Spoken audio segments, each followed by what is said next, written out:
Hello there, I'm Robert McKay. This is Whiskey for Beginners. I remember when I first started the channel, I thought about having it be Whiskey for Beginners by a beginner. But in September, just a couple of 3 months away, I will have been drinking whiskey for 3 years. I don't think I qualify as a beginner anymore.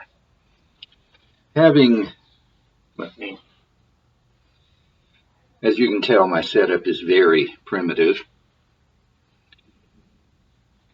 It is thoroughly amateur, and I have allergies that really pop out as soon as I start recording. But I can't remember the sentence I had started on, so I'll just start over. I don't cut. I rarely restart a video. I don't have the facilities or the patience for it. What you see is what you get, right? I yam what I yam, although I hate Popeye. In the almost 3 years I've been drinking whiskey, I've found that the back labels of bottles can be interesting. And I have four here that three I grabbed at random, one left over from a video I just finished recording on a whole nother subject. So 4 bottles total. And I just want to look at the back labels and let you see some of what you can find. You know, I'm the guy who reads the introductions to books. I'm the guy who reads the author's notes afterwards. So I'll read the back of a label too, and sometimes it's interesting. The first one is Bluff Springs Bourbon. It is a store brand for Total Wine, and I think that it's better than Buffalo Trace. Now, I've had 3 store brands from Total Wine so far. 2 I can't stand. This one I like. But let's look at the back label. It's no secret that Kentucky's famous limestone filtered water produces some of the very best whiskey in the U.S. Bluff Springs is no exception, with an unwavering commitment to quality grains, expert aging, and a viewpoint that we bottle our whiskey when it's at its peak flavor in the barrel. Enjoy the rich Kentucky heritage of whiskey that's aged to perfection. There's nothing really distinctive there. You can find claims like that from just about every distiller out there. You know, quality grains. Well, who doesn't want quality grain? Who doesn't claim expert aging? Who doesn't say that they bottle their whiskey when it's best? Maker's Mark makes a big deal about we don't age to a certain date, we age to taste. And they rotate their barrels in the rick house. One of the last, if not the last distillery to do that, and they get a very consistent profile across their barrels, which is one reason they don't have a single barrel program, and they've only in recent years been putting out expressions other than their basic bourbon. But still, I like to read it, and it is a pretty label, although the back has the government warning, and that always detracts. Next, we have, I was thinking, did I mention Buffalo Trace just now? I don't believe I did. This is something from Buffalo Trace. It's their White Dog. This is mash bill number 1. It's the same mash bill that goes into their Buffalo Trace bourbon and Eagle Rare and some other things that they do. I believe it's the same mash bill that they make Blanton's from. But this, as you can see, it is absolutely clear. Yes, I wrote on the bottle. I don't know if you can see it. If you can, that's my habit.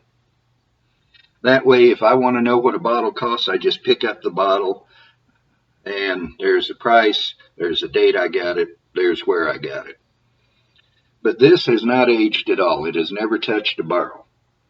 Now, legally, they could pour this into a barrel, dump the barrel 3 seconds after it was full, and legally that would be bourbon. Of course, it would not meet anybody's expectations of bourbon. But this is what they make bourbon out of. This is the closest I've ever had to mountain liquor, corn liquor.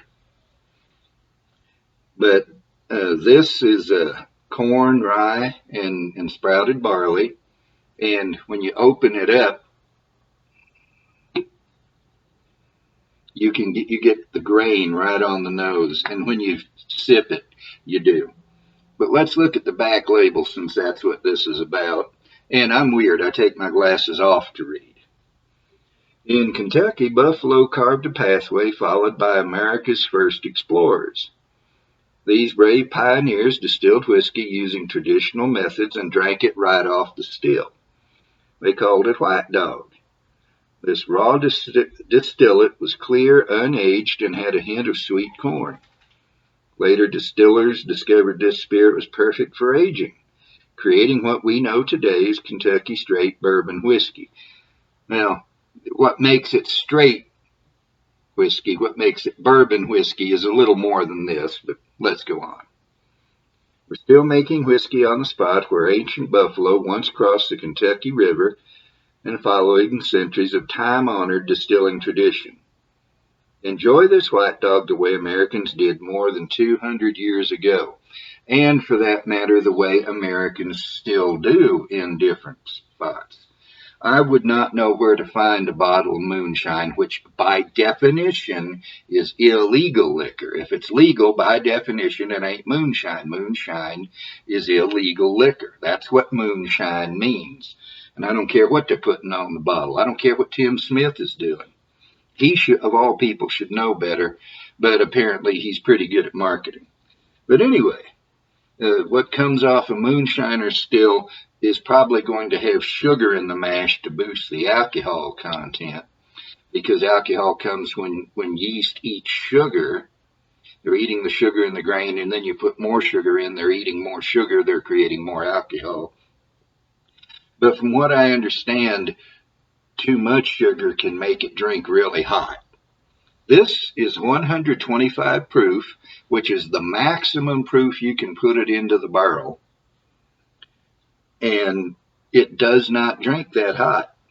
But they make these claims back here. It's an interesting little story, and the Buffalo Trace Distillery is at an ancient buffalo crossing spot on the Kentucky River there in Frankfort.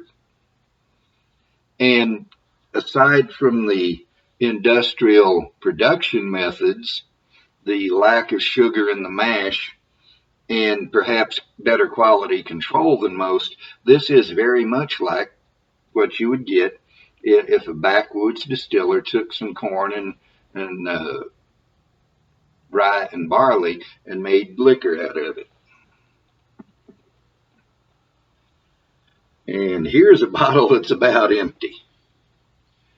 George Dickel Tennessee Whiskey. It used to say number 12 on it, but now it just says signature recipe. And this has an interesting back label. It has a side label, and then a back label. And I'm not going to try to read everything on here. It's got some history here. Our signature recipe has a rich depth of flavor perfectly balanced with a smooth finish. The rich flavors of signature recipe come from resting our whiskey in oak barrels for years and by chilling our whiskey before filtering it through sugar maple charcoal. In this smooth finishing 90 proof whiskey, you'll find flavors of rich oak, I don't worry about the tasting notes because I get my own. But they make it sound like by aging whiskey in barrels, they're doing an unusual thing. The problem is almost all whiskey ages in barrels.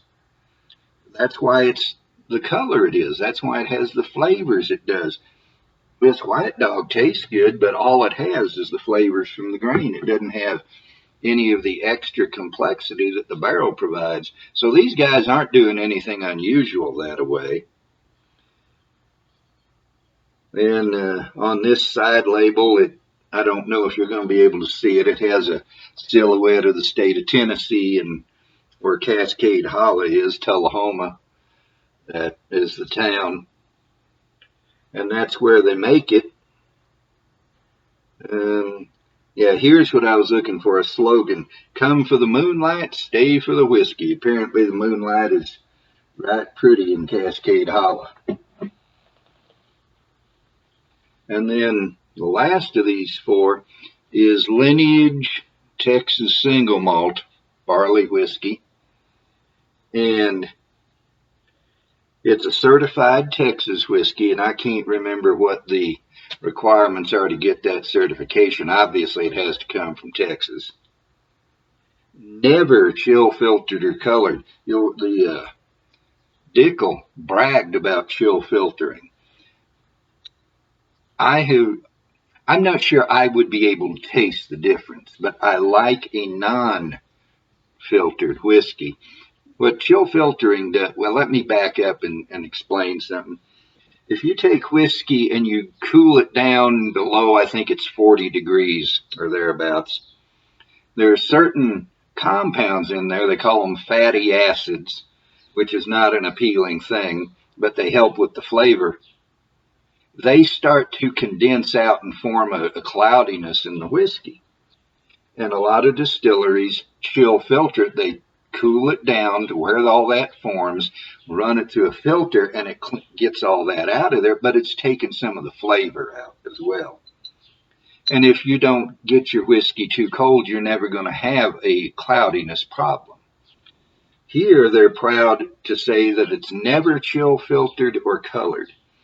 Now, this does not say it's a straight whiskey, but I believe it could be a straight whiskey because by law, straight whiskey has to age at least 2 years.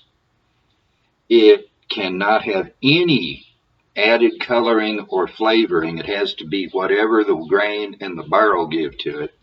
The only thing you can put in it is water to bring it down to the proof that you want. And it has to age at least 2 years. If it ages less than 4, it has to have an age statement. Well, this has an age statement. Aged at least 36 months in oak, 3 years. So this would qualify as a straight whiskey, but they don't call it that. But what does it say? A path forward. Balcones Lineage Texas Single Malt is an expression that pays homage. Everybody calls it homage. We ain't French. I grew up calling it homage. Some people then begin to call it homage. I'm a Texas hick. It's an expression that pays homage to both the traditional single malts that have been a significant inspiration to our craft, as well as our deep roots in the heart of the Lone Star State. Taking cues from two distinct approaches to maturation and malted barley, Lineage expresses our appreciation for the past while forging ahead to add something substantive to the ongoing conversation that is whiskey. Did they really have to say it that way? Whiskey is not a conversation. It's not a journey. It's whiskey. I am sick and tired of people using all this pompous jargon and this pretentious phrasing so that they'll sound important. It's whiskey. This is the barley whiskey is what the poor people in the Scottish Highlands made and sold so they could try and make a living and not starve to death. That's what this is. It's just in a fancy bottle with a fancy label, and it's aged in a barrel. And maybe it's better quality whiskey to begin with. That I don't know. But leave us not get pretentious about this.